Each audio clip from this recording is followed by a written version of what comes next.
In your confession, you said you went home, you washed up, and you went to bed trying to convince yourself that you didn't kill her. Is it possible you spent your entire life trying to convince yourself you didn't do it? It would have been a whole lot easier to sit here doing time, admitting to myself the truth, and just going on like the rest of my buddies in here. I've got all kinds of buddies in here, Greg, who committed their crimes. And they'll tell you right now they're at peace of mind because they're 6 feet above ground. Their victims are 6 feet below ground. I've never had that peace of mind. I know I don't belong in prison, and I know that the confession you're relying so heavily on right now is false. Kim Nees' killer had been caught, confessed, tried, and convicted. This despite the fact there wasn't a shred of physical evidence or any eyewitnesses tying Barry Beach to her murder.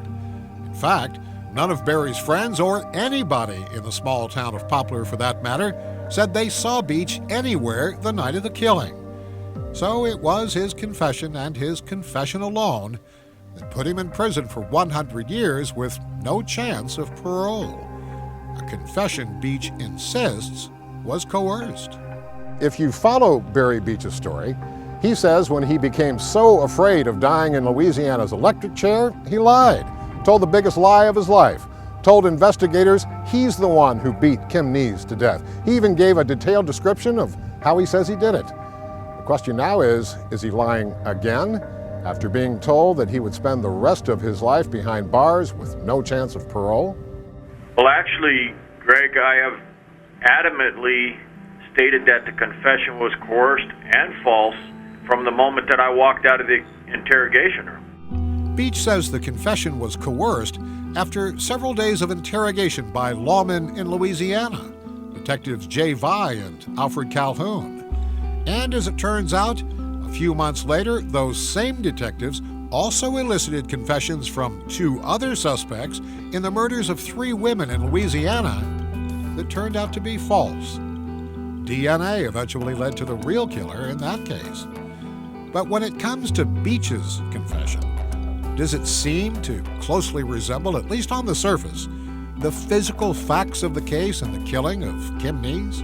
Last night I was reading over your confession, and I'm sitting here thinking, here's a guy who's 1,700 miles away from Poplar, Montana, and 3.5 years have passed.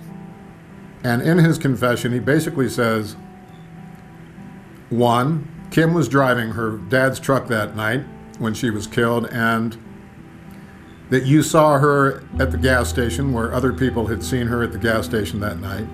You said you smoked marijuana in the truck that night, that she was beaten to death with some kind of metal tool, and you said you picked up a crescent wrench in your confession and hit her with it. The fact that she was dragged to the river, that's part of your confession, and in fact she was dragged to the river. The fact that her car keys and the murder weapons were missing, and you said you took the car keys and threw them in the river along with the murder weapons. You'd have to say that to an outsider looking at a confession like that based on the physical facts of the case comes pretty close. Not at all. Everything you just stated was common knowledge around Poplar, Montana, and especially around high school. Kim always sat at the Exxon station along with her age group. That was their parking lot of choice.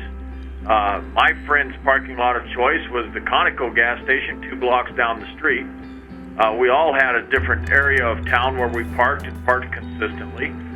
Everybody smoked marijuana. Everybody was talking about the crime scene even as early as the very next day. There were a lot of facts about the crime scene that were well known. You have to, if you're going to start judging the confession and you're going to start judging its accuracy and compared to what I say, then you need to go back to the 9 points that were identified by Sheriff Dean Malum as being issues that only the killer would know. Nothing that you just mentioned are listed in those 9 points. Well, give me the bullet points of how your confession doesn't match the crime scene.